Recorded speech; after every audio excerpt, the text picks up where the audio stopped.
Welcome back students.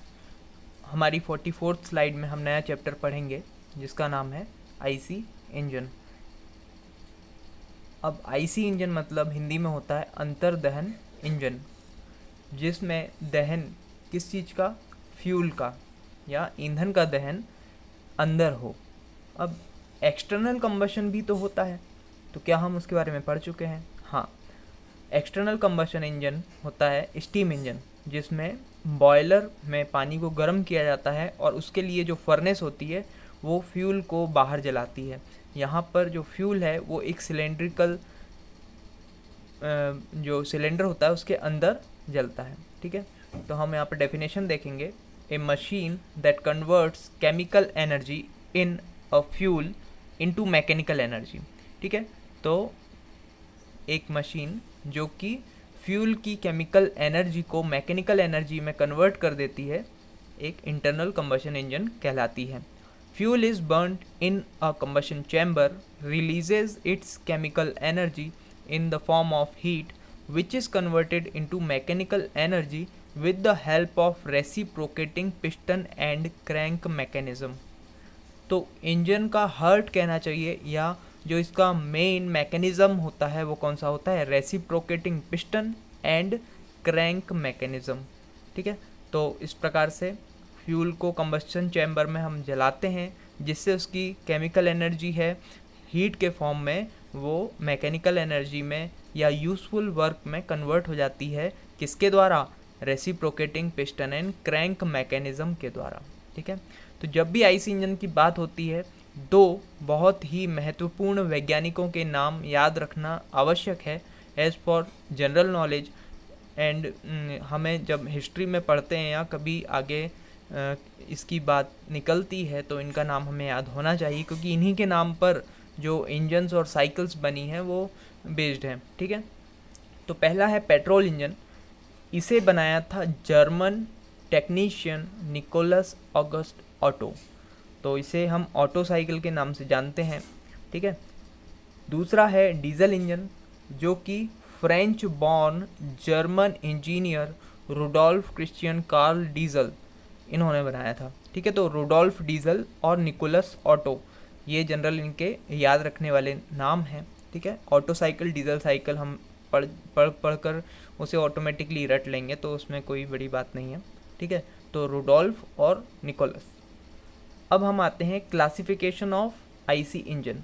तो classification करने के यहाँ पर बहुत सारे तरीके हैं और इतने प्रकार के इंजन होते हैं, जितने प्रकार का जनरली आप फल फूल सब्जियाँ इनके बारे में पढ़ते हैं, तो उतने ही प्रकार के इंजन भी होते हैं अकॉर्डिंग टू इट्स क्लासिफिकेशन। तो क्लासिफिकेशन कैसा कैसा है देखते जाते हैं हम। तो पहला क्लासिफिकेशन है अकॉर्डिंग टू स्ट्रोक्स। तो स्ट्रोक्स होते हैं 2 स्ट्रोक या 4 स्ट्रोक। जो साइक्लिक प्रोसेस होती है वो पिस्टन के 2 मूवमेंट में कंप्लीट हो जाए तो उसे कहते हैं 2 स्ट्रोक इंजन, और यदि वह प्रोसेस कंप्लीट होने में पिस्टन के 4 मूवमेंट लगाए तो उसे कहते हैं 4 स्ट्रोक इंजन। ठीक है, मान लीजिए आपका पिस्टन और सिलेंडर अरेंजमेंट ये वाला है। ठीक है, तो ये हमारा जो पिस्टन है, ये जब इसके टॉप डेड सेंटर से बॉटम डेड सेंटर तक यहाँ आता है तो ये इसका एक स्ट्रोक कहलाता है, और इस स्ट्रोक में जितना वॉल्यूम ये खींचता है उसे स्वेप्ट वॉल्यूम कहते हैं। तो ये टर्मिनोलॉजीज़ हैं जो आपको याद रखनी है। इसके बाद ये वापस जाता है। ठीक है, तो ये एग्जॉस्ट स्ट्रोक हो जाएगा, सक्शन स्ट्रोक हो जाएगा, पावर स्ट्रोक हो जाएगा और लास्ट में एग्जॉस्ट। ठीक है, सक्शन, कंप्रेशन, पावर, एग्जॉस्ट, ये 4 स्ट्रोक होते हैं 4 स्ट्रोक इंजन में, और यही 4 प्रोसेसेस पिस्टन के 2 ही स्ट्रोक में कंप्लीट हो जाती हैं किसमें? 2 स्ट्रोक इंजन में। ठीक है, तो इस प्रकार से हमने पहला क्लासिफिकेशन देखा अकॉर्डिंग टू स्ट्रोक्स। दूसरा क्लासिफिकेशन होता है फ्यूल के अकॉर्डिंग, कि कौन सा फ्यूल उस इंजन के अंदर बर्न हो रहा है। तो जनरली हम पेट्रोल और डीजल के बारे में तो जानते ही हैं, पेट्रोल इंजन, डीजल इंजन, और होते हैं गैस इंजन, और चौथा होता है मल्टी फ्यूल इंजन, जिसमें एक से अधिक फ्यूल का इस्तेमाल हो। तो गैस इंजन होते हैं, ठीक है। गैस इंजन में जनरली हम जो पेट्रोल है उसका भी कार्बोराइजेशन होता है, एटमाइजेशन होता है, वो भी एक गैस के फॉर्म में ही बर्न होता है। बट गैस इंजन में आप जानते हैं सीएनजी गैस से चलने वाले इंजन कुछ थोड़े से अलग होते हैं, ठीक है, जो उसी के ऊपर बनाए जाते हैं। वैसे तो पेट्रोल में सीएनजी किट लगाकर उसे गैस वाला इंजन बना दिया जाता है, लेकिन कुछ स्पेसिफिकल या पर्टिकुलर इंजन्स गैस के लिए ही डिज़ाइन किए जाते हैं, ठीक है, तो उनको हम गैस इंजन्स कहेंगे। अगला जो क्लासिफिकेशन है वो होगा ignition. What is the process of ignition following in the engine. किस इग्निशन प्रोसेस से जो फ्यूल है वो बर्न हो रहा है। तो पहला जो प्रोसेस है वो होता है स्पार्क प्लग इग्निशन, और दूसरा जो होता है वो है कंप्रेशन इग्निशन। स्पार्क प्लग में जनरली पेट्रोल इंजन में कम कंप्रेशन रेशो रखा जाता है नॉकिंग से बचने के लिए, और वहाँ पर फ्यूल को बर्न करने के लिए एक स्पार्क प्लग का इस्तेमाल करते हैं जिसमें काफ़ी हाई वोल्टेज जनरेट होता है और उसका स्पार्क जो होता है वो फ्यूल को इग्नाइट करता है। In compression ignition engine compression ratio is very large as in diesel engine. Diesel engine compression ignition engine होते हैं, इसलिए उन्हें CI इंजन भी कहा जाता है, ठीक है। और जो स्पार्क इग्निशन होते हैं उन्हें SI इंजन भी कहा जाता है, ठीक है। तो यहाँ पर 15 से अधिक, कभी कभी 20 तक का भी कंप्रेशन रेशो होता है। इतने गुना कंप्रेस होने के बाद एयर का टेम्परेचर सफिशिएंटली हाई हो जाता है कि वो डीजल को या अपना जो फ्यूल है उसे ऑटो इग्नाइट कर दे, ठीक है। इसमें कोई भी स्पार्क या किसी अदर एलिमेंट की हमें आवश्यकता नहीं है, ठीक है। अगली चीज़ है फ्यूल फीड सिस्टम, यानी फ्यूल कंबशन चैम्बर तक कैसे पहुंचेगा या किस अवस्था में किस प्रकार से पहुंचेगा। तो ये जो फ्यूल फीडिंग सिस्टम होता है ये या तो कार्बोरेटेड होता है, कार्बोरेटेड यानी कार्बोरेटर से जब हम पेट्रोल और एयर का एक मिक्सचर बनाते हैं जो कि एक फिक्स्ड रेशो होता है एयर फ्यूल मिक्सचर का, जिसे हम स्टोचियोमेट्रिक रेशो भी कहते हैं, ठीक है। तो उस रेशो में मिलाने के बाद हम इसे सप्लाई करते हैं इंजन में। उसको भी कभी कभी हमें वेरी करना पड़ता है, जैसे गाड़ी कभी ठंडे समय में यदि स्टार्ट करते हैं, कोल्ड स्टार्ट में हमें चोक लगाना पड़ता है जिसमें फ्यूल की मात्रा बढ़ जाती है तो वो रिच मिक्सचर हो जाता है। रिच मिक्सचर में गाड़ी इग्नाइट होने में देर नहीं लगाती है। फिर जब गाड़ी क्रूज़ करती है या नॉर्मल स्पीड पर, अच्छी स्पीड पर चलती है, तब वो जनरली मिक्सचर जो होता है उसे लीन कर दिया जाता है ताकि अच्छा हमें माइलेज मिले, ठीक है। तो इस प्रकार से fuel feed system petrol engines में कार्बोरेटेड होता है, जबकि डीजल इंजन्स में हमें फ्यूल इंजेक्शन सिस्टम का इस्तेमाल करना होता है, ठीक है। तो ये जो तरीका है इसमें हम इस प्रकार से बनाया है ताकि आपको पेट्रोल इंजन और डीजल इंजन में भी थोड़ा सा फ़र्क समझ में आता जाए, ठीक है। तो यहाँ फ्यूल इंजेक्शन सिस्टम होता है, इसकी पूरी एक मैकेनिज़्म होता है कि कैसे हाई प्रेशर वाले एटमॉस्फेयर में जो कि सिलेंडर के अंदर होता है 15 से 16 गुना का प्रेशर होता है, उसमें हमें फ्यूल को स्प्रे करना है या इंजेक्ट करना है। तो उसके लिए फ्यूल पंप की भी आवश्यकता होती है, फ्यूल इंजेक्टर नोज़ल होती है, उसमें स्प्रिंग होती है, अंदर एक छोटा सा पिस्टन होता है, और इस प्रकार का जो पूरा सिस्टम होता है उसे हम फ्यूल इंजेक्शन सिस्टम कह देते हैं, ठीक है। कार्बोरेटर भी काफ़ी इंपॉर्टेंट टॉपिक होता है आईसी इंजन में, ठीक है। तो इनकी डिज़ाइन भी अच्छी होती है, ठीक है। अगला जो क्लासिफिकेशन होता है वो है चार्ज फीडिंग। अब यहाँ हमने फ्यूल को फीड किया था, चार्ज होता है एयर का, ठीक है। तो एयर दो प्रकार से जाती है, या तो नेचुरली जाएगी या तो फिर फोर्स्ड, यानी उसको फोर्स करके अंदर भेजा जाए। अब ऐसा क्यों होता है, क्योंकि देखिए फ्यूल तो हम ज़्यादा मात्रा में भी सप्लाई कर दें लेकिन फ्यूल उतना ही जल पाएगा जितने की उसके पास ऑक्सीजन अवेलेबल होगी। अदरवाइज़ फ्यूल ज़्यादा डालने पर वो अनबर्न्ड कंडीशन में ही बाहर आ जाएगा। तो मतलब क्या हुआ, यदि हम एक साधारण सिलेंडर में ज़्यादा एयर भेज दें, उसके साथ थोड़ा ज़्यादा फ्यूल भेज दें, तो उस साधारण इंजन की कैपेसिटी बढ़ जाती है। मतलब नेचुरली एस्पायर्ड जो इंजन होते हैं जनरली 4 व्हीलर में कभी कभी उसमें टर्बो चार्जर या सुपर चार्जर लगा दिया जाता है, जिससे उस इंजन की जो पावर होती है लगभग 1.5 गुना बढ़ जाती है। वैसे तो 2 गुना होनी चाहिए, लेकिन कुछ फैक्टर्स पर वो डिपेंड करती है, लगभग 1.5 गुना पावर उसकी बढ़ जाती है सुपर चार्जिंग करने में या टर्बो चार्जिंग करने में। ठीक है, तो तीसरा अगला जो प्रकार है जिसके अकॉर्डिंगली हम इसे क्लासिफाई करने वाले हैं वो है according to the cooling system. तो ये कूलिंग सिस्टम क्या होता है? हम जानते हैं इंजन क्या होता है, एक डिवाइस जो कि फ्यूल की केमिकल एनर्जी को हीट के फॉर्म में वर्क में कन्वर्ट कर देता है। ठीक है, तो हीट को वर्क में जब वो कन्वर्ट करता है तो उसकी खुद की इंटरनल एनर्जी भी बढ़ जाती है। आई मीन टू से उसका टेम्परेचर खुद का बढ़ जाता है, लेकिन बढ़े हुए टेम्परेचर के साथ कई सारी प्रॉब्लम आती हैं और उस सिस्टम की वर्किंग अफेक्ट हो जाती है। तो उसे कंटिन्यूस बनाए रखने के लिए एक टेम्परेचर मेंटेन करना होता है, एक सफिशिएंटली लोअर टेम्परेचर मेंटेन करना होता है। जैसे हमारी बॉडी है, हमारी बॉडी का जो जनरली टेम्परेचर होता है 37 होता है। 37 से ऊपर या नीचे वेरी होने पर हमें प्रॉब्लम होती है, हमें ठंड या गर्मी का एहसास होता है। उस कंडीशन में यदि ठंड लगती है तो उसमें हमें बॉडी मूवमेंट्स करने चाहिए, थोड़ा रनिंग वार्म अप करते हैं। और यदि हमें गर्मी लगती है तो हमारा कूलिंग सिस्टम एक्टिवेट हो जाता है। वो क्या करता है, हमारे शरीर से, बॉडी से स्वेट निकलता है और वो वेपोराइज होता है और उसके बदले में हमारी स्किन जो होती है, हमारी बॉडी जो है वो ठंडी हो जाती है। उसी प्रकार से इंजन को भी कूलिंग की आवश्यकता होती है, क्योंकि उसे हाई टेम्परेचर सोर्स से हीट को लेकर लो टेम्परेचर सोर्स को देना है। जब हीट को रिजेक्ट करना है तो रिजेक्ट करने के लिए उसका जो टेम्परेचर है वो एनवायरनमेंट से थोड़ा अधिक होना चाहिए। यदि बहुत ज़्यादा अधिक हो जाएगा तो उसे सोर्स से हीट लेने में प्रॉब्लम होगी, और यदि बहुत ज़्यादा कम हो जाएगा तो उसे एनवायरनमेंट को हीट देने में प्रॉब्लम हो जाएगी। तो इस प्रकार से उसका टेम्परेचर एक सही पर्टिकुलर रीजन या पर्टिकुलर रेंज में होना चाहिए। ठीक है, तो उसे बनाए रखने के लिए इंजन में कूलिंग सिस्टम लगे होते हैं। तो पहला होता है एयर कूल्ड इंजन। जैसा कि आपने सभी बाइक्स में देखा होगा, बाइक्स में जो सिलेंडर होता है उसके ऊपर फिन्स बनी होती हैं।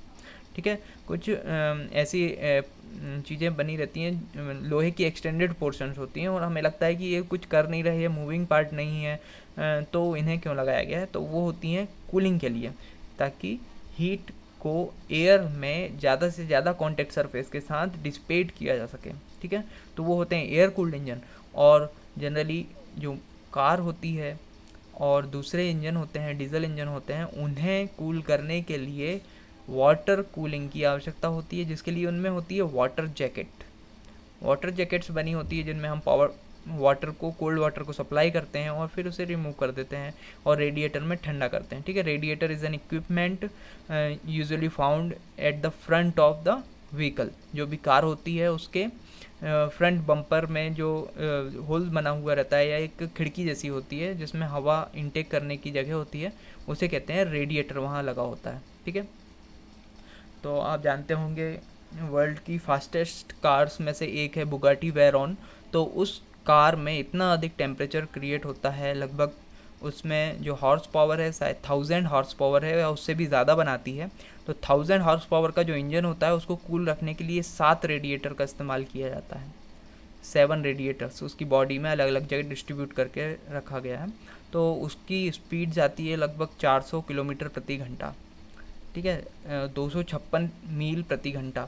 तो ये स्पीड उसकी टेस्टेड है और ये जो गाड़ी है वो मिलती हुई है। इससे भी हाई स्पीड की गाड़ियाँ बनी हैं, कार्स बनी हैं, लेकिन वो कमर्शियल नहीं है, वो केवल फार्मूला 1 या रेसिंग टाइप से रॉकेट वाली कार्स होती हैं, उनको भी आप देख सकते हैं। लेकिन जो जनरल पीपल्स के लिए अवेलेबल है वो बुगाटी वेरॉन और 1-2 कार्स हैं वो हैं।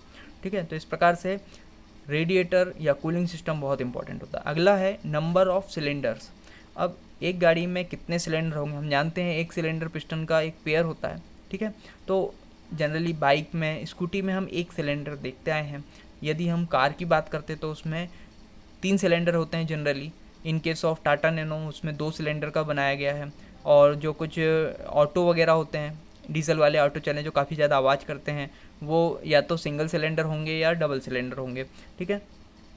इसके अलावा यदि हम देखेंगे बस और ट्रक जो होते हैं वो 6 सिलेंडर इंजन होते हैं, और ट्रैक्टर भी 4 सिलेंडर 3 सिलेंडर इतने तक के होते हैं। तो नंबर ऑफ़ सिलेंडर के अकॉर्डिंग या तो सिंगल सिलेंडर होगा या मल्टी सिलेंडर होगा। अब आती है बात स्पीड की। स्पीड चलने की नहीं, इंजन की क्रैंक शाफ्ट, इंजन की मेन शाफ्ट जो होती है उसे कहते हैं क्रैंक शाफ्ट। उस क्रैंक शाफ्ट की जो स्पीड होती है उसके अकॉर्डिंगली इंजन का हम क्लासिफिकेशन करते हैं। तो पहली होती है लो स्पीड, दूसरा मीडियम स्पीड और तीसरा हाई स्पीड। इसको हम समझेंगे एग्जांपल से। तो लो स्पीड इंजन में आप समझ सकते हैं कि एक जनरल डीजल इंजन जो होता है वो लो स्पीड कंसीडर किया जाता है, ठीक है, क्योंकि उसमें स्पीड उतनी ज़्यादा नहीं होती है, उसमें जो स्ट्रोक होता है पिस्टन का वो काफ़ी ज़्यादा होता है, पिस्टन ट्रेवल काफ़ी ज़्यादा होता है, इसलिए उसकी स्पीड ज़्यादा नहीं बन पाती है। लेकिन यदि हम बात करते हैं पेट्रोल इंजन की, तो पेट्रोल इंजन में compression ratio as well as piston travel दोनों कम होते हैं, इसलिए वो बहुत ही हाई स्पीड इंजन होते हैं। Petrol engine are considered as high speed engine. और जो मीडियम स्पीड है उसके लिए हम मान सकते हैं कि थोड़े developed kind of diesel engine को हम मीडियम स्पीड मान सकते हैं, और ड्यूअल साइकिल बेस्ड इंजन भी मीडियम स्पीड इंजन में कहे जा सकते हैं। कुछ पेट्रोल इंजन होते हैं जिनकी स्पीड लिमिटेड रहती है, तो हो सकता है कि उन्हें भी हम मीडियम स्पीड इंजन कहें। इसके बाद होता है पोजीशन। अब किस चीज़ की पोजीशन? इंजन की पोजीशन मतलब उसका जो सिलेंडर है, क्योंकि मेन पार्ट जो इंजन का होता है मेरे हिसाब से तो सिलेंडर ही होता है। तो सिलेंडर की पोजीशन के अकॉर्डिंग इंजन 3 प्रकार के होते हैं। पहला होता है हॉरिजॉन्टल, जैसा कि हीरो होंडा की मोस्टली गाड़ियाँ जो होती हैं CD100 डबल एस से लेकर स्प्लेंडर, पैशन, इन सभी गाड़ियों में आपने हॉरिजॉन्टल इंजन देखा होगा। हल्का सा टिल्टेड रहता है बट वो हम हॉरिजॉन्टल मान सकते हैं। दूसरा होता है वर्टिकल, आपने देखा होगा CT100, प्लेटिना, बजाज की कई गाड़ियों में वर्टिकल पोजीशन में इंजन रहता है, तो हम उसको कह सकते हैं वर्टिकल पोजीशन इंजन। तीसरा होता है वी शेप्ड इंजन। ये जो वी शेप्ड इंजन है ये होता है आपकी रेसिंग गाड़ियों में, और साथ ही साथ कुछ बाइक में भी इसको लगाया गया है। मतलब इसका जो इस्तेमाल है वो जनरली हाई स्पीड कार या स्पोर्ट्स कार में किया जाता है। इसमें क्या होता है, नंबर ऑफ़ सिलेंडर ज़्यादा होंगे तो नंबर ऑफ़ पिस्टन भी ज़्यादा होंगे, उसकी क्रैंक भी ज़्यादा होगी, उतना ही ज़्यादा हैवी इंजन बन जाएगा। इसलिए क्या किया जाता है, वी शेप में टिल्ट कर कर 2 सिलेंडर को एक ही क्रैंक शाफ्ट पर कनेक्ट कर दिया जाता है, एक ही क्रैंक पर कनेक्ट कर दिया जाता है। तो इस प्रकार से आपकी जगह की और वेट की बचत हो जाती है। और वी शेप्ड में जहाँ 6 सिलेंडर वाला इंजन था उतने ही स्पेस में हम 12 सिलेंडर को प्लेस कर पाते हैं। तो इस प्रकार से वी शेप्ड इंजन होते हैं, ठीक है। अगला है components. What are the main components of a engine? तो यहाँ पर मैंने लगभग 30 कंपोनेंट लिखे हैं। अब देखते हैं कि ये कौन कौन से हैं। सबसे पहला कंपोनेंट है क्रैंक केस। क्रैंक केस मतलब गाड़ी में जहाँ आप इंजन ऑयल डालते हैं, यदि हम बाइक की बात करते हैं तो बाइक में जिस जगह पर इंजन ऑयल भरा होता है वो पूरा कहलाएगा क्रैंक केस। क्यों? क्योंकि क्रैंक केस वो जगह है जहाँ से इंजन ऑयल भरा हुआ रहता है एज वेल एज वो सर्कुलेट होता है, ठीक है। पहले मैंने इसे इसलिए रखा क्योंकि यदि हम ओवरऑल देखें तो इसका साइज़ बड़ा होता है, क्योंकि ये एक बर्तन है जिसके अंदर बाकी पूरी चीज़ें इंजन की हैं वो रखी हुई हैं, ठीक है, इसलिए मैंने पहले इसे रखा। और दूसरा इम्पॉर्टेंट पॉइंट यह है कि क्रैंक केस के ऊपर ही सभी चीज़ें माउंटेड रहती हैं। होता है ना, एक जैसे गाड़ी की फ्रेम होती है उसके ऊपर सभी चीज़ माउंट करते हैं, तो वैसे ही इंजन में क्रैंक केस वो फ्रेम है जिसके ऊपर बाकी चीज़ें हम फिट करने वाले हैं। तो इसके बाद आता है सिलेंडर। सिलेंडर क्या होता है, क्रैंक केस के ऊपर हम इसे लगाते हैं। और सिलेंडर में क्या क्या होता है, सिलेंडर के ऊपर सिलेंडर कवर होता है या कवर प्लेट कहते हैं। सिलेंडर पर ही उसके इनलेट और एग्जॉस्ट पोर्ट लगे हुए होते हैं। इनलेट पोर्ट पर इनलेट वाल्व लगा होता है, एग्जॉस्ट पोर्ट पर एग्जॉस्ट वाल्व लगा हुआ था। सभी वाल्व में स्प्रिंग होती है। सभी इसलिए बोला क्योंकि 4 वाल्व 16 वाल्व से जितने ज़्यादा सिलेंडर होंगे उतने ज़्यादा वाल्व्स बढ़ते जाते हैं। एक सिलेंडर पर 4 वाल्व वाली गाड़ी भी आ गई है ना, 2 इनलेट वाल्व 2 एग्जॉस्ट वाल्व। तो इसलिए मैंने सभी वाल्व पर वाल्व स्प्रिंग ज़रूरी है, क्योंकि ये वाल्व के एक्चुएशन में काम आती है। ठीक है, इसके बाद होता है स्पार्क प्लग, यदि पेट्रोल इंजन है तो स्पार्क प्लग, डीजल इंजन है तो फ्यूल इंजेक्टर। अगला है कैम फॉलोअर। अब ये होती है कैम शाफ्ट जिसके ऊपर वॉल्व की टाइमिंग के अकॉर्डिंग कैम प्रोफाइल बनी होती है और जो रॉकर आर्म होती है वो फॉलोअर की तरह वॉल्व को एक्चुएट करती है। ठीक है, पिस्टन वो रॉकर आर्म जो रहती है वो स्प्रिंग से दबाकर वॉल्व को खोल देती है और फिर वापस स्प्रिंग उसे अपनी पोजीशन पर बैठा देती है। इस प्रकार से वॉल्व ओपन होकर बंद हो जाता है। ठीक है, तो इसका प्रोसीजर मैंने आपको क्लास में भी प्रैक्टिकल के दौरान बता चुका हूँ। मैंने आपको सारे पेट्रोल इंजन डीजल इंजन के मॉडल्स बताए थे, एक्सप्लेन किए थे, इसलिए मैं इसे थोड़ा सा फास्ट वीडियो बना रहा हूँ ताकि आपको सारी चीज़ें एक ही वीडियो में पता चल जाएँ। ठीक है, अगला है सिलेंडर लाइनर। ये नई चीज़ है, ये मैंने नहीं बताई थी। तो सिलेंडर जनरली क्या होता है, कास्ट आयरन का बना हुआ होता है, लेकिन कास्टेड जो चीज़ें होती हैं वो उतनी ज़्यादा प्रिसीजन वाली नहीं रहती हैं। ठीक है, तो जो सिलेंडर लाइनर है अंदर की एक पतली प्लेट होती है जो कि हाई स्पीड स्टील या अच्छी क्वालिटी के स्टील की हार्ड बनी होती हैं और साथ ही साथ उसकी फिनिशिंग बहुत ही ज़बरदस्त होती है। ठीक है, फिनिशिंग के कारण क्या होता है, पिस्टन और पिस्टन रिंग्स जो होती हैं उसमें अच्छी तरह से बैठ जाती हैं और उनके मूवमेंट में उन्हें फ्रिक्शन नहीं लगता है क्योंकि स्मूथ सरफेस होता है। ठीक है, इसके बाद आती हैं कूलिंग फिन्स। तो सिलेंडर हेड सिलेंडर के ऊपर लगा हुआ है और सिलेंडर के चारों तरफ कूलिंग फिन्स। ठीक है, एयर कूल्ड सिस्टम जो हैं उनमें कूलिंग फिन्स मिलेंगी जैसे बाइक का इंजन, और जिनमें वाटर जैकेट है डीजल इंजन या कार का इंजन तो उसमें हमको वाटर जैकेट मिलेगी। अगली चीज़ है पिस्टन। रेसिप्रोकेटिंग मूवमेंट करने वाली चीज़ क्या होती है, पिस्टन। मैंने आपको अभी भी दिखाया था। ठीक है, मान लीजिए ये अंदर जो मूव कर रहा है ये क्या होता है, पिस्टन होता है। ठीक है, ये दिख रहा है आपको, 1 पर गया, 2 पर, 3, है ना। इस प्रकार से जब ये पीछे की तरफ जाएगा तो सक्शन होगा, आगे जाएगा तो कंप्रेशन होगा जब दोनों वाल्व बंद रहेंगे, फिर पीछे आएगा तब पावर स्ट्रोक हो जाएगा, जो फ्यूल है वो जलेगा, इस दौरान भी दोनों बॉल बंद रहेंगे। उसके बाद जब वापस आएगा तो एग्जॉस्ट गैस उसको बाहर निकालेगा तो एग्जॉस्ट वाल्व ओपन हो जाएगा। ठीक है, तो इस प्रकार से ये पिस्टन है हमारा। पिस्टन के ऊपर पिस्टन रिंग्स लगी होती हैं। ठीक है, आप देखेंगे कि यहाँ पर जो इंजेक्शन है इसमें भी कुछ रिंग्स हैं, यदि आप ठीक से क्लोजली ऑब्जर्व करेंगे तो यहाँ पर देखिए ये एक रबर का पोर्शन है और इस रबर के पोर्शन में ये अलग से दिया हुआ है। ठीक है, तो ये भी वही चीज़ है, ये भी वही चीज़ है, लेकिन इस रबर को लगाना बहुत ज़रूरी है। यदि ये रबर नहीं होगी तो वाटर जो है इसमें से या जो भी दवाई होगी वो लीक हो जाएगी, इसलिए एक प्रकार से ये रिंग का काम करती है। ठीक है, तो वैसे ही जो एयर प्रेशर है या फ्यूल है उसको लीक होने से बचाने के लिए होती है उसमें रिंग्स। कौन कौन सी रिंग्स होती हैं, कंप्रेशन रिंग होती है, ऑयल सर्कुलेटिंग रिंग होती है। ठीक है, अगली चीज़ है पिस्टन पिन। इसमें मैंने जी लिखा हुआ है, जी मतलब गजियन पिन भी इसको बोलते हैं, गजन पिन। ठीक है, तो ये पिन पिस्टन में लगी होती है। ठीक है, अगला है कनेक्टिंग रॉड। पिस्टन पिन से कनेक्टिंग रॉड कनेक्ट होती है। कनेक्टिंग रॉड किससे जुड़ी होती है, क्रैंक से, और क्रैंक किसके ऊपर माउंटेड होती है, क्रैंक शाफ्ट पर। इसके बीच में क्या लगी होती है, क्रैंक पिन। कार्बोरेटर अभी हमने देखा, कार्बोरेटर लगा हुआ होता है ताकि एयर और फ्यूल को मिक्स किया जा सके।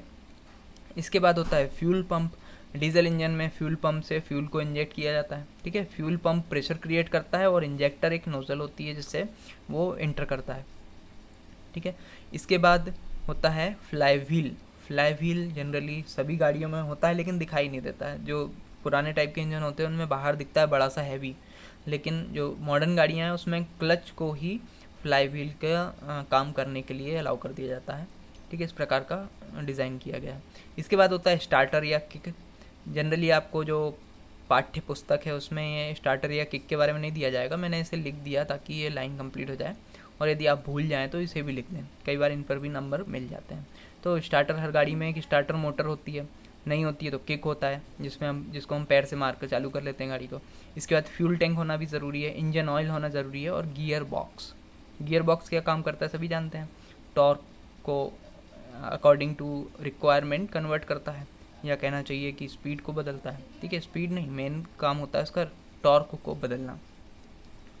ठीक है, तो इस प्रकार से हमने आईसी इंजन के बारे में बहुत कुछ देख लिया है, क्या होता है, हिस्ट्री क्या है, किन इंजीनियर्स ने इसे डिज़ाइन किया, इसका क्लासिफिकेशन क्या होता है और इसके मेन कंपोनेंट्स कौन कौन से होते हैं। मैंने इमेजेस जो आपको भेजी थी उसमें सभी प्रकार के इंजन के डायग्राम हैं, ठीक है। 2 stroke petrol engine, 2 stroke diesel engine, 4 stroke petrol engine, 4 stroke diesel engine, ठीक है। तो उन सभी के वॉल्व टाइमिंग डायग्राम भी हैं, उनके इंडिकेटर डायग्राम है, पीवी डायग्राम है, तो वो सारी चीज़ें आप देख सकते हैं। और अगला जो हम चैप्टर करेंगे वो होगा कंडेंसर्स, ठीक है। अगेन हम स्टीम पर वापस जाएंगे, ठीक है। Thank you.